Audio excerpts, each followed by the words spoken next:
Nah, baik, Peko Ya, atau siap. lainnya.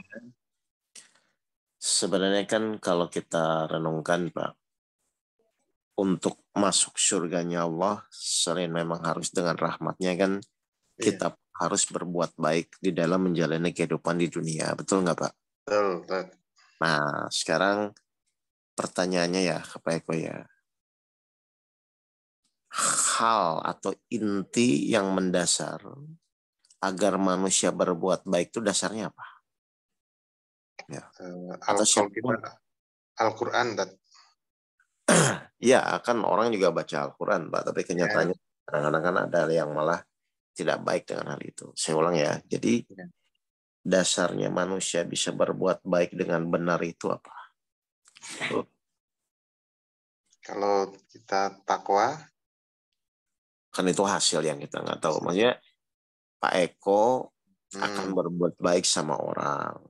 Sebenarnya kan di dalam diri kita juga ada namanya kolbu ya, yang memang sudah Allah ya, simpan supaya orang itu berbuat baik. Cuman maksudnya tuh kalau kita ingin fokus dan istiqomah berbuat baik, berarti kan kita harus punya dasar. Dasarnya orang bisa berbuat baik itu apa? Ya silakan yang lain juga nggak apa-apa. Bantu jawab. Ya, silakan Mas T. Karena Allah, Ustaz. Oke, ya sudah. Betul ya, karena Allah. Atau kita lihat di surat ayatnya bahwa surat 16 ayat 60. Bismillahirrahmanirrahim, surat An-Nahl ayat 60. Ya. Bagi orang-orang yang tidak beriman pada kehidupan akhirat, Nah, mempunyai sifat yang buruk. nah, Dan Allah coba mempunyai sifat yang maha tinggi.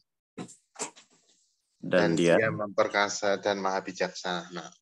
bagi orang-orang yang tidak meyakini kehidupan akhirat, pasti sifatnya buruk. Seperti yang tadi Mas bilang. Kalau segala sesuatu itu didasarkan cuma hanya karena kasihan atau karena misalnya kita nggak tega dan lain-lain, itu tidak bisa finish untuk ke sana. Jadi dasarnya orang akan bisa berbuat baik itu kalau dia ujung-ujungnya orientasinya kepada akhirat. Kan begitu kan, Pak? Ya, oh ya. Ya dong, sekarang misalnya Pak Eko nolong, kalau bukan karena Ya. Allah, nanti ketika Pak Eko anggaplah dihianati atau malah sikapnya malah tidak menghargai pertolongan kita, kalau kita tidak karena Allah kan juga itu sulit untuk menerima kan, Pak? Iya, betul. Jadi baik saja itu tidak cukup. Karena kalau tidak semua dilakukan orientasinya akhirat atau pahala atau karena Allah, orang akan sulit untuk istiqomah berbuat baik. Tapi kalau memang kita tujuannya, saya kan mau cari pahala, saya kan harus karena Allah saja. Akhirnya apapun yang dilakukan kita sebagai manusia, ya tidak akan terlalu berpengaruh ketika misalnya feedbacknya kita tidak dihargai atau malah orang yang misalnya kita bantu juga malah anggaplah di belakang kita malah sebaliknya. Iya. Karena kalau kekuatan yang terbesar itu kan karena segala sesuatu sudah dialihkan kepada karena Allah gitu. Misalnya atau contoh kita punya harta terus anggaplah ditipu ya sama orang. Kalau kita tidak larikan oh ini mungkin bukan rezeki kita. Oh memang Allah sebagai pemiliknya saja mengambil. Itu kan sebenarnya membuat kita menjadi lebih kuat kan Pak. Iya. Jadi memang orientasi berpikir akhirat itu akan membuat kita lebih kuat dan tetap kita mempunyai harapan yang besar meskipun mungkin dalam satu sisi seakan-akan di dunia kita menjadi rugi gitu Pak. Nah, inilah yang dipakai setan, yang dipakai iblis agar manusia itu memang tidak berorientasi akhirat. Makanya hal yang paling gampang kan ketika kita punya masalah pasti fokus kita adalah bagaimana solusinya, bagaimana supaya cepat selesai kan. Iya. Nah, pasti itu orientasinya dunia. Makanya di surat 34 ayat 21. Coba silakan Pak Eko. 34 ayat 21. Ah, Surat Saba.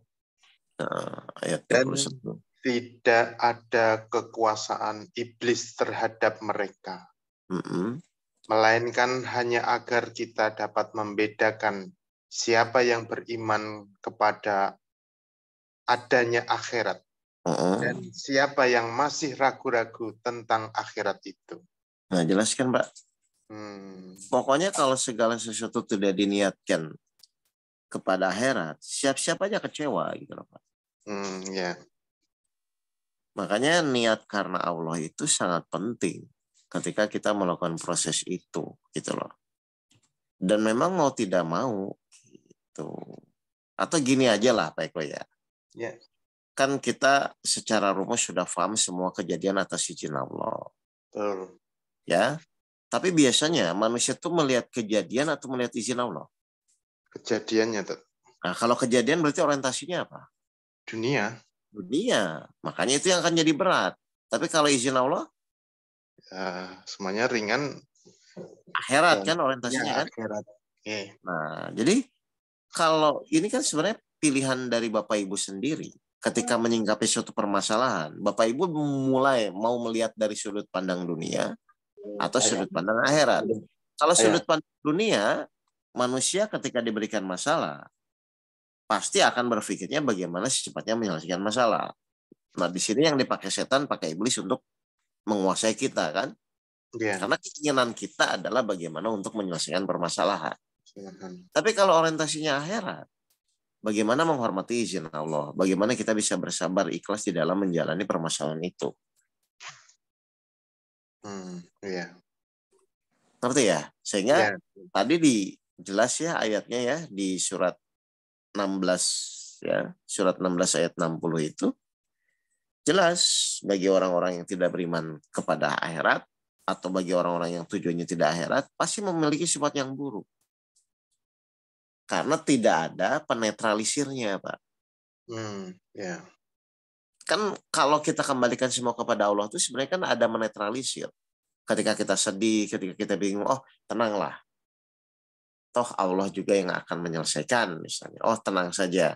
Allah berkuasa atas segala sesuatu. Misalnya kita buka di surat 10 ayat 65, Pak. Ini contoh ya. Ketika Nabi Muhammad sedih dan lain-lain, kan yang menetralisir adalah Allah gitu loh. Surat Yunus ayat 65.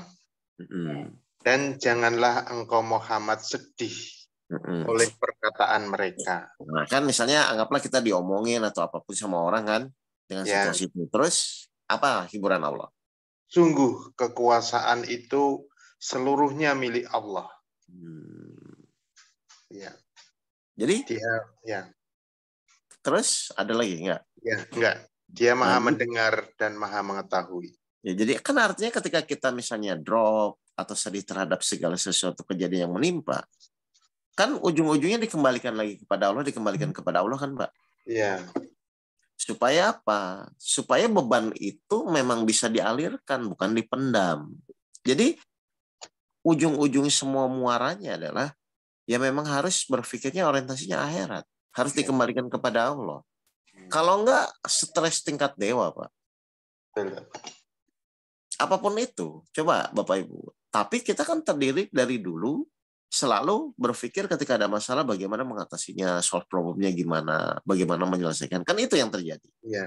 Itu harus ya silahkan harus. Tapi di dalam menjalani itu kita harus sadar bahwa apapun nanti keputusannya akan kembali kepada Allah. Nah ini loh kesadaran ini yang penting. Makanya kita disuruh zikir atau ingat Allah itu kan itu.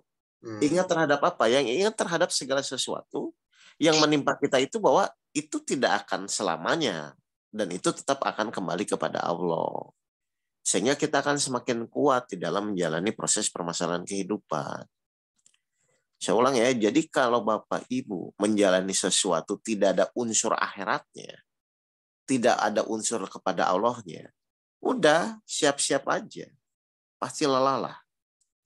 Sekarang ginilah, ujian apapun Pak Eko, kalau Pak Eko tidak semakin meningkat keimanannya kepada Allah, kira-kira ada manfaatnya nggak?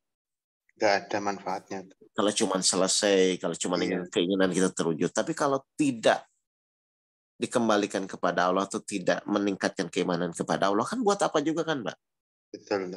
Padahal fungsi ujian yang utama itu kan agar manusia itu yakin kepada janji-janji Allah di dalam Al-Quran, sehingga fokus dia yang dia jalan itu hanya meyakini janji Allah dan memegang itu semua.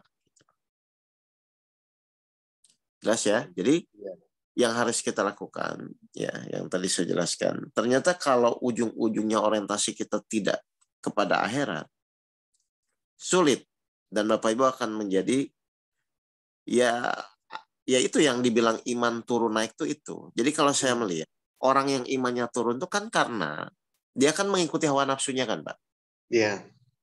Mengikuti hawa nafsunya dan fokusnya pasti kepada masalahnya, bukan kepada apa yang Allah inginkan ketika Allah mengizinkan masalah tersebut.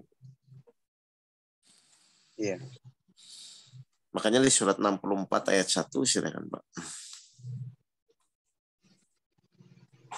Surat At-Taghabun ayat 1. Apa yang ada di langit dan apa yang ada di bumi senantiasa bertasbih kepada Allah. Miliknya semua kerajaan dan baginya pula segala puji. Oke, sekarang kita ambil dari satu titik di situ ya, Pak ya. Ya. Semua harus ingat kepada Allah. Ingat apanya pada ayat itu, Pak? Coba. Senantiasa ingat, ya.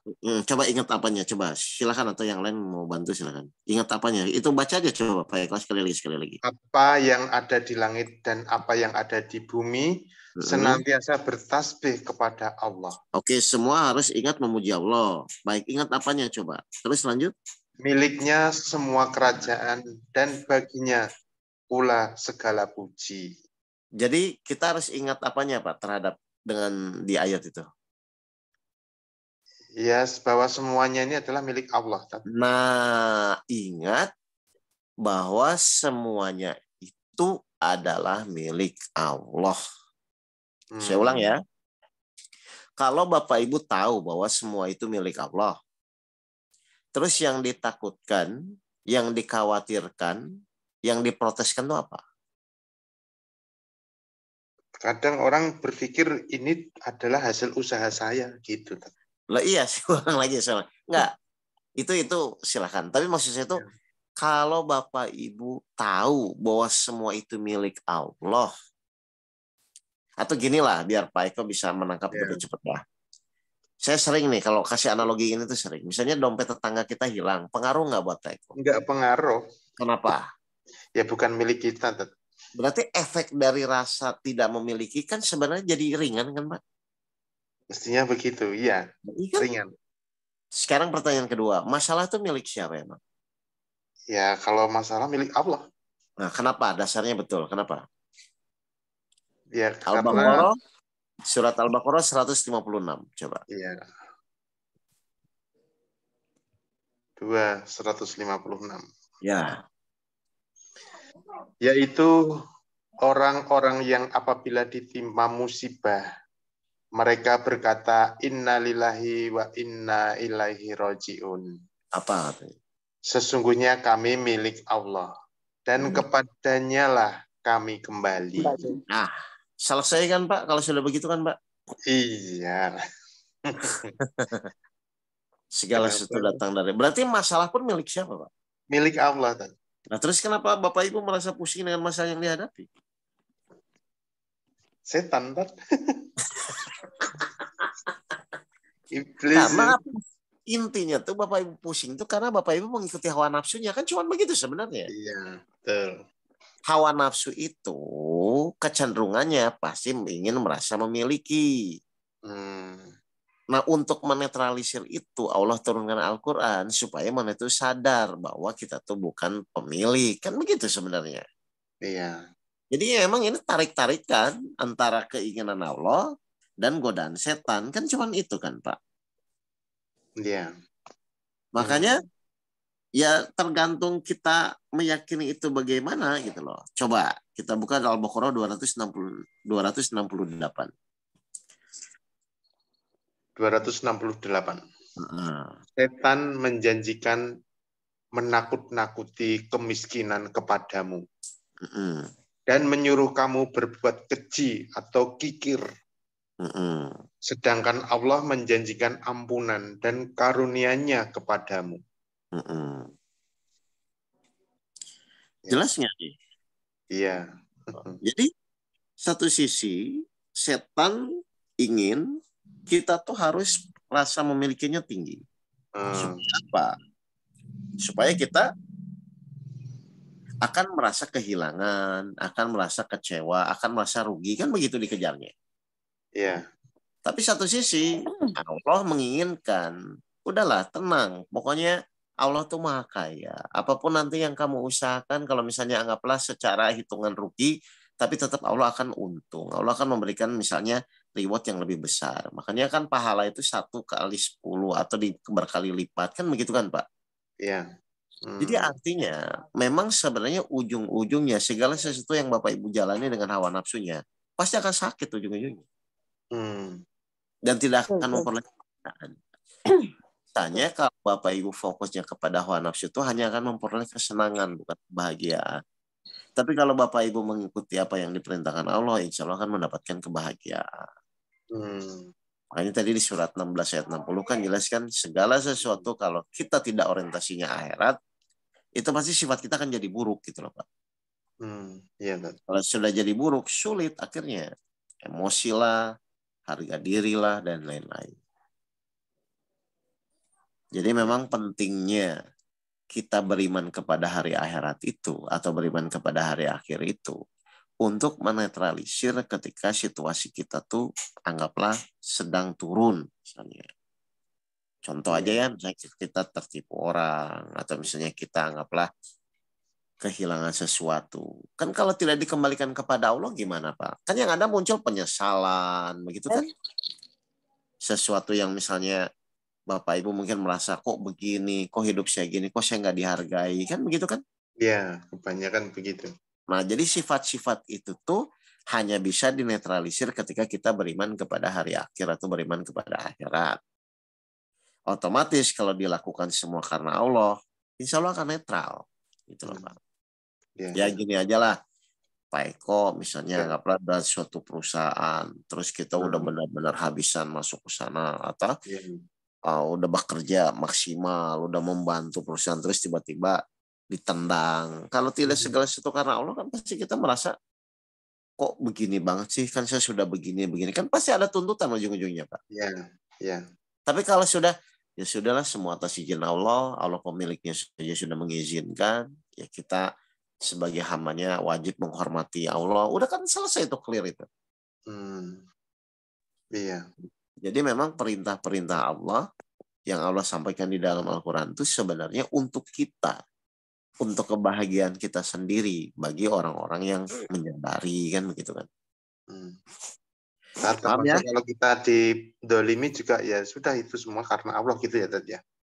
Misalnya juga kalau pimpinan. Sekarang gini, coba kalau saya pas ya, Pak Eko misalnya dizolimi orang. Ya. Memang Pak Eko mau gimana misalnya? Ya mangkal sama orangnya mestinya. Oke, mangkal. Terus setelah mangkal mau apa? Ya bisanya cuma kayak gitu, gerundel di malah jadi penyakit ya sakit. Iya, dan sakitnya kan bertahun-tahun kan Pak. Iya.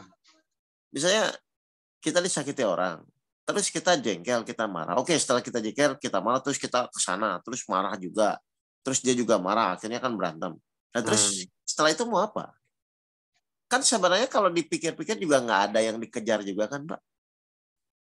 Coba, misalnya Pak Eko dizolimi, terus ngomong, terus berantem sama orang yang menzolimi ya. Setelah itu kan setelah selesai, paling juga diem-dieman. Terus emang dapat apa? Coba, emang dapat apa? Iya, nggak dapat apa-apa malah. Nggak dapat terus, tapi kan itu bertahan dengan situasi itu kan, Mbak. Iya. Nah, itulah yang membuat penyakit hati itu di situ. Gitu. Kan orang berantem kalau dipikir-pikir juga memang mau dapat apa gitu loh. Iya. Iya kan? Apakah dengan berantem terus dapat penghargaan dari Allah? Enggak juga. Kadang ada yang berpikir, wah ini kepuasan, aku sih so ngamplengi. Iya, tapi setelah puas tuh mau apa? Misalnya puas, udah, terus mau apa? Terlampiaskan. Ya, gimana Bu? Ya. Ini ayat yang 60 ini, orang yang tidak beriman kepada akhirat. Contohnya gini Ustadz, kita contohnya kayak gitu. kita pastilah yakin tuh akhirat gitu. Apa yang Ustaz sampaikan tadi itu kan semuanya milik Allah. Kita kan tahu tuh Ustaz.